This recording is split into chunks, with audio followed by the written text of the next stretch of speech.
इस वीडियो में हम संस्कृत सुधा कक्षा 4 की कार्यपुस्तिका के द्वितीय पाठ है यानी दूसरे पाठ की वर्कशीट का हल देखेंगे। ये वर्कशीट वाक्य प्रयोग पर आधारित है। तो इसमें सबसे पहला हमारा प्रश्न है चित्रानुसारम वाक्यानि मेलयत। चित्र के अनुसार वाक्यों का मिलान हमें करना है। तो यहाँ पर आपको वचन पर आधारित प्रश्न पूछे गए हैं। संस्कृत में 3 वचन होते हैं, एक वचन, इसके बाद द्विवचन, द्विवचन और बहुवचन। ये संस्कृत में 3 वचन होते हैं। अगर कोई चीज़ एक ही है तो एक वचन, अगर कोई चीज़ 2 है तो द्विवचन, और अगर 2 से ज़्यादा हैं, 3 हैं, 4 हैं, 5 हैं, जितनी भी हैं तो वे सब बहुवचन में आएंगी। एक बार आप चित्रों को देख लीजिए। ये 3 छात्र हैं और ये बहुवचन रूप है। यहाँ पर 2 पत्ते गिर रहे हैं, ये द्विवचन रूप है। इसके बाद ये एक लड़की कुछ खा रही है, एक वचन रूप में है। और ये एक लड़की चल रही है, दौड़ रही है, तो ये एक वचन रूप में है। इसी तरह से यहाँ पर 3 घोड़े दौड़ रहे हैं, ये बहुवचन रूप है, और ये सूर्य एक वचन रूप है। तो इनका मिलान हमें करना है। तो सबसे पहले देखिए, जैसे यहाँ पर हमने मिलान करना शुरू किया है, ये एक लड़की है, ये मिलान करना है, एक वचन रूप है।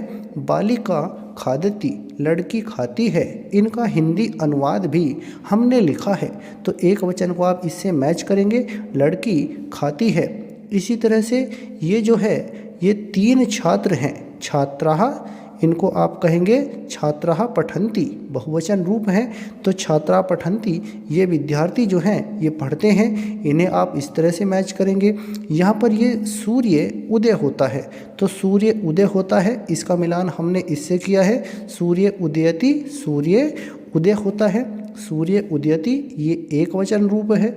इसी तरह से ये घोड़े दौड़ रहे हैं, बहुवचन रूप है, तो इसका मिलान हमने इससे किया है, अश्वः धावन्ति, घोड़े दौड़ते हैं, बहुवचन रूप है।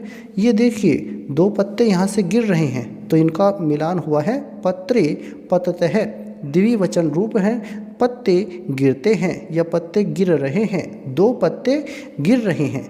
इसी तरह से ये हमने मिलान कर दिया है सूर्य का, सूर्य उदयति, अश्वः बहुवचन रूप है, अश्वः धावन्ति, ये जो लड़की है ये नाच रही है, तो इसको आप मिलान कर देंगे, बालिका नृत्यति, बालिका नृत्यति, इसका मिलान आप इससे कर देंगे। और इस तरह से आप इनको कर सकते हैं। अब हम देखते हैं इसमें अपने अगले प्रश्न को। दूसरा प्रश्न है हमारा, उदाहरणानुसारम क्रियापदानि लिखत। उदाहरण के अनुसार आपको क्रियापद लिखने हैं।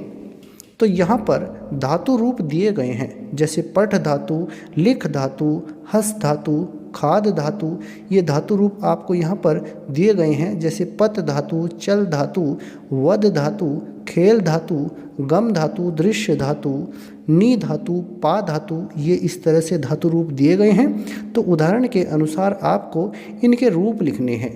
तो जो धातु रूप होते हैं ये भी 3 वचनों में चलते हैं, एक वचन, द्विवचन, बहुवचन, एक वचनम, द्विवचनम और बहुवचनम, ये भी इस तरह से चलते हैं।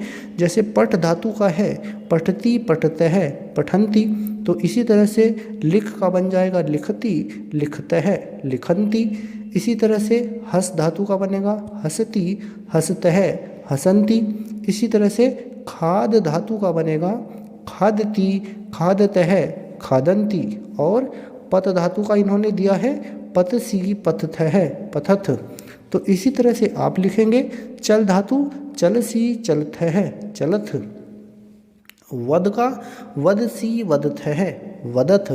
खेल धातु का चलेगा इसी तरह से रूप, खेलसी, खेलथः, खेलथ। और आगे इन्होंने उदाहरण में दिया है गम धातु का। ये किस तरह से चलाया है गम धातु का, गच्छामि, गच्छावः, गच्छामः। इसी तरह से आप लिखेंगे दृश्य धातु। अब ये जो दृश्य धातु है इसके रूप चलते हैं पश्य, इसके अनुसार, पश्यामि, पश्यावः, पश्यामः। नी इसका है नए, नए के अनुसार इसके रूप चलते हैं नयामी, नयावह, न्यामह। इसी तरह से पा धातु मतलब पीना, इसके रूप चलते हैं पिब, पिबामी, पिबावह, पिबामह। तो इस तरह से इनके धातु रूप चलते हैं।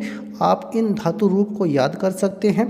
जैसे पट धातु पढ़ना, लिख धातु ये लिखना, लिखना में इसका प्रयोग होगा। हस धातु हंसना, खाद धातु मतलब खाना, पत धातु मतलब गिरना, चल धातु मतलब चलना, और ऐसे ही वद धातु मतलब बोलना। इसी तरह से खेल धातु मतलब खेलना, गम धातु मतलब जाना, गच्छति, गच्छतः, गच्छन्ति जैसे ये रूप चलते हैं। इसी तरह से गच्छसि, गच्छतः, गच्छत, गच्छामि, गच्छावह, गच्छामः ये धातु रूप। दृश्य यानी पश्य, ये इसके रूप चलते हैं पश्यति, पश्यतः, पश्यन्ति मतलब देखना। तो इस तरह से ये धातु रूप चलते हैं, आप इनको याद कर सकते हैं।